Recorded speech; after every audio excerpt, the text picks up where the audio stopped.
Всем привет! Сегодня у нас короткое видео про котел Defra KDR 3+, а именно про автоматику. В комментариях вы просили снять видео именно как настраивается автоматика, где какие пункты. И сейчас мы бегло пройдемся.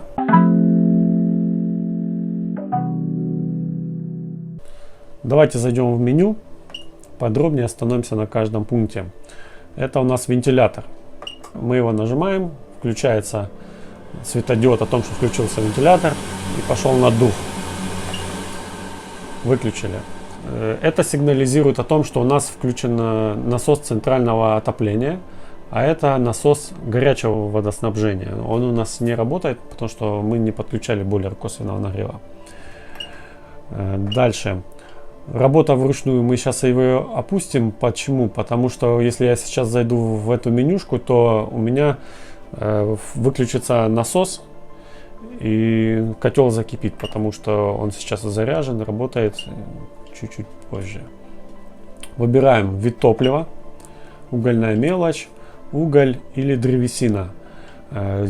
Я пробовал, получается, с угольной мелочью вентилятор чаще работает, чем с крупным углем. С древесиной там тоже по-своему работает, но мы не топим им древесиной. Включение-выключение насоса центрального отопления 37 градусов. Я ставил 45, но когда я распаливаю, начинает уже кипеть, а пока дойдет температура к датчику температуры, начинает бурлить. 37 нормально.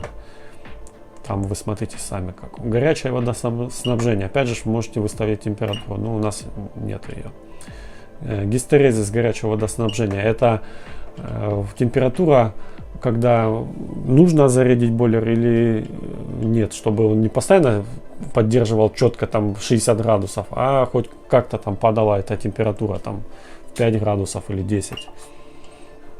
Рабочий режим.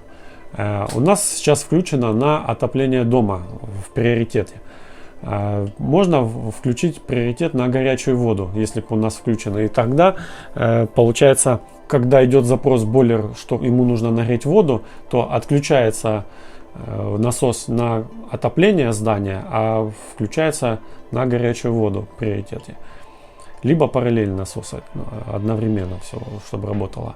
Летний режим — это когда как раз отопление не нужно, он там своя менюшка у него, он тогда раз в 2 недели должен проворачивать насосы, чтобы они не подклинивали. Ну или если опять же горячее у вас водоснабжение, то там своя логика. Так, дальше ничего нету. Меню монтажника.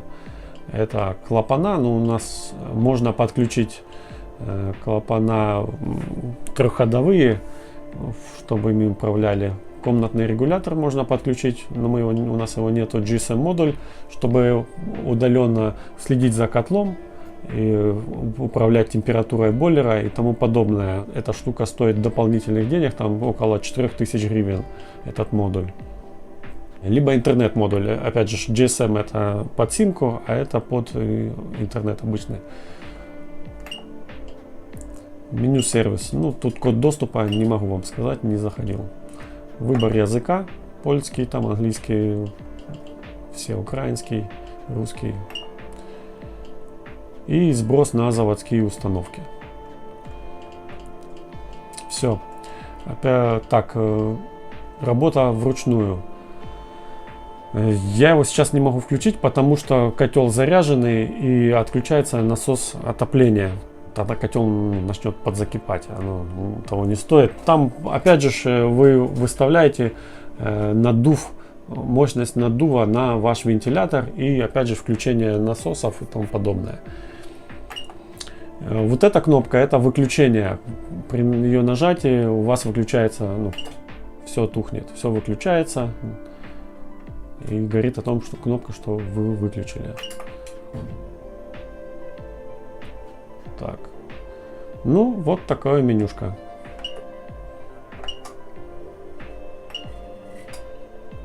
Все, он выключился, потому что температура высокая, ему не надо наддува делать. Здесь цифры у нас центральное отопление, фактическая температура, которая сейчас подается в нашем случае в теплоаккумулятор. А это температура заданная. Мы ее вот можем менять. На Enter, на серединку нажимаете, и это как Enter фиксируется.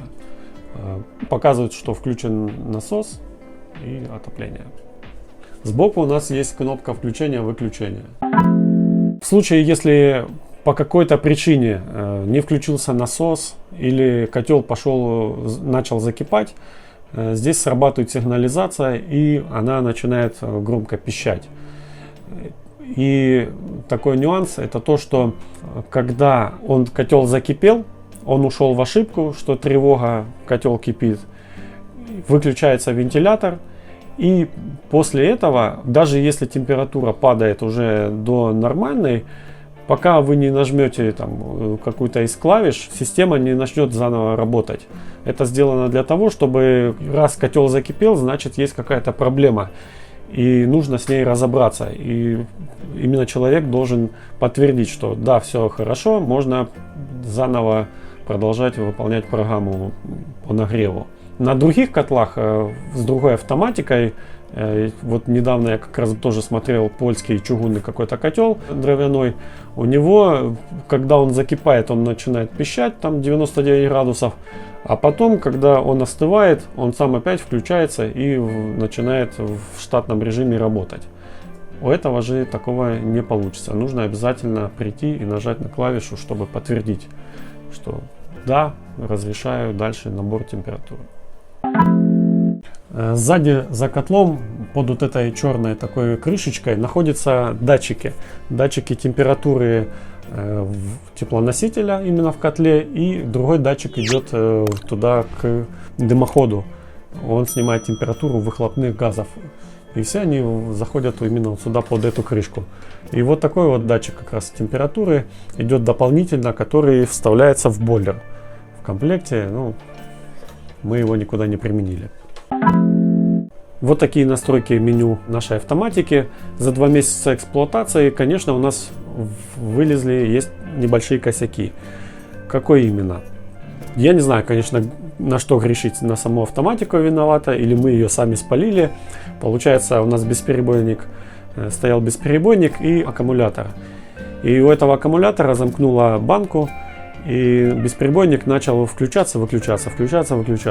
И автоматика, получается, тоже у нас включалась. И когда я это заметил, спустя сутки я к ней пришел, уже поставил другой аккумулятор, начала немного глючить. Как? Получается, мы задали температуру, там 70 градусов, и включили его. И в какой-то момент автоматика сама выключается. Потом через 5 секунд опять включилась обратно и начинает обратно набор температуры. То есть идет какое-то обнуление. Куда копать, я еще не знаю. Думал, либо менять полностью автоматику, покупать такую же, или надо найти какого-то специалиста, который может мне помочь в этом. Вот такой у нас обзор с менюшкой. Такие у нас проблемки. Но вы подписывайтесь на канал, задавайте вопросы. Рад буду вам ответить. Всем пока.